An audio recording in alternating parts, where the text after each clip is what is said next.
안녕하십니까. 문틀란TV입니다.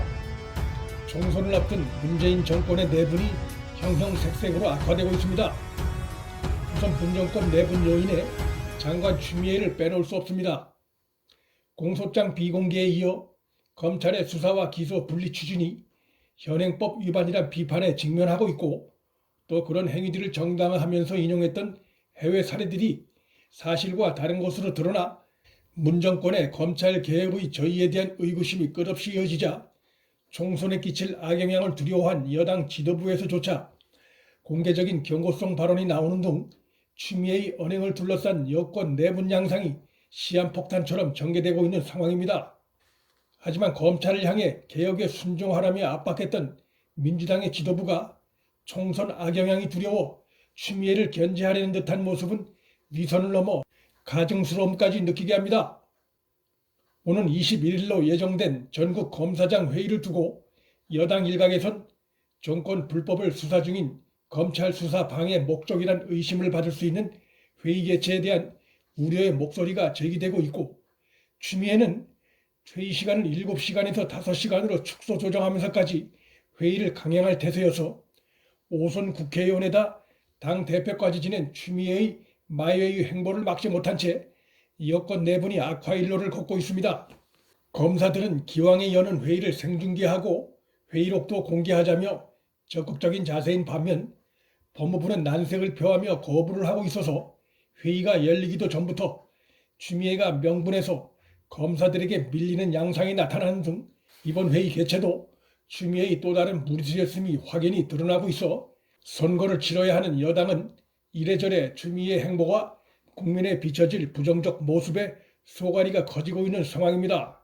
4.15 총선에서 여당이 참패하게 되면 추미애는 미래통합당의 탄핵 추진과 여당 내부의 방치 가능성으로 경질되거나 탄핵될 가능성도 예상됩니다.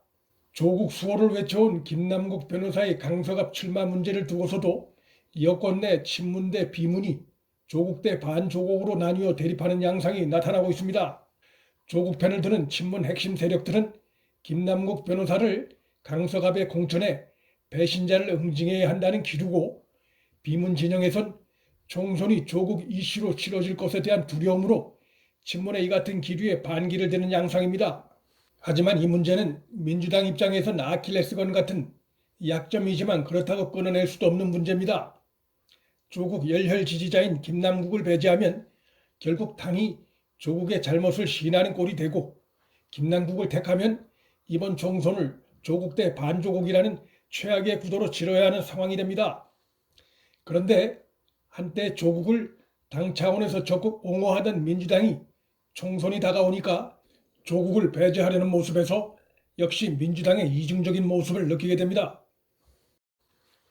김남국 변호사가 당내 반대 기류에도 좀처럼 결단을 내리지 않고 미적대고 있는 상황이고, 그로 인해 조국 이슈가 살아 꿈틀거리면 꿈틀거릴수록 총선에서 여당은 반칙과 특권의 수호자란 부정적 이미지를 공격받게 될 수밖에 없어 조국 이슈가 총선에 미칠 악영향을 둘러싼 여권의 내부는 심화될 수밖에 없을 것으로 전망됩니다. 부동산 규제책을 놓고서도 청와대와 당과의 내분 양상이 나타나고 있습니다. 그런데 그 속을 깊이 들여다보면 문재인과 이해찬 싸움입니다.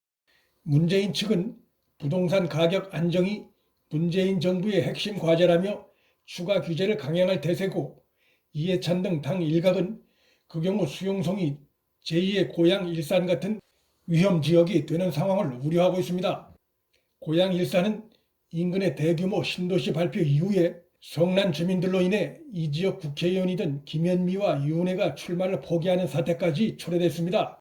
부동산을 잡겠다며 설익은 부동산 대책을 남발하다가 부동산은 잡지 못하고 정권을 내준 바 있는 진보 좌파 진영은 그 트라우마로 인해 내분에서 헤어나오기 어려워 보입니다. 민주당은 빼고라는 칼럼을 쓴 임미리 교수 고발 논란도 문재인 정권 내의 친문 대 비문 간의 내분 양상으로 나타나고 있습니다. 고발장은 이해찬 이름으로 접수됐지만 실제 고발을 주도한 자들이 친문 핵심들인 윤호중 사무총장과 홍익표 수석 대변인들로 나타나고 있고, 이해찬은 무책임하게 이름을 더해준 책임이 있는 걸로 드러나고 있습니다. 그러나 그 속을 좀 더 자세히 들여다보면 이 문제를 둘러싼 문재인 정권의 내분 양상은 더욱 복잡해집니다.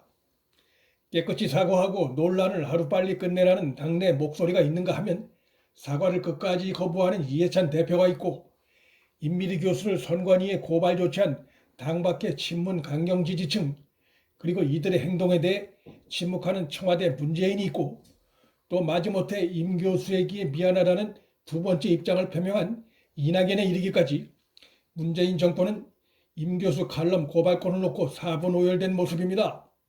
잘못을 인정하려 들지 않는 오만한 권력이 빚어낸 필연적인 모습입니다. 그런데 공동선대위원장이기도 한 이낙연이 두 번에 걸친 입장 표명으로 칼럼 고발을 둘러싼 내분이 수면 아래로 접어드는가 싶었는데, 유시민이 등장해 이 내분에 기름을 끼얹어 불이 다시 활활 타오르게 됐습니다. 이 문제에서 침묵하면 강경파에서 따돌림 당할 수 있다는 우려가 작용한 때문으로 보입니다. 그는 18일 임 교수의 칼럼은 기분대로 쓴 저질 칼럼이라면서 명예훼손성 발언을 하면서 민주당의 고발은 미련한 짓이지만 사과한 것은 잘한 것이라고 민주당을 두둔하는 태도를 취했습니다. 임미리 교수에 대한 인신 공격성 발언을 한 유시민의 행위는 칼럼 내용이 마음에 안 든다고 고발 조치까지 취한 민주당의 태도와 근본적으로 다르지 않은 것이어서 이 사안 역시 중도층의 등돌림을 부채질하게 생겼습니다.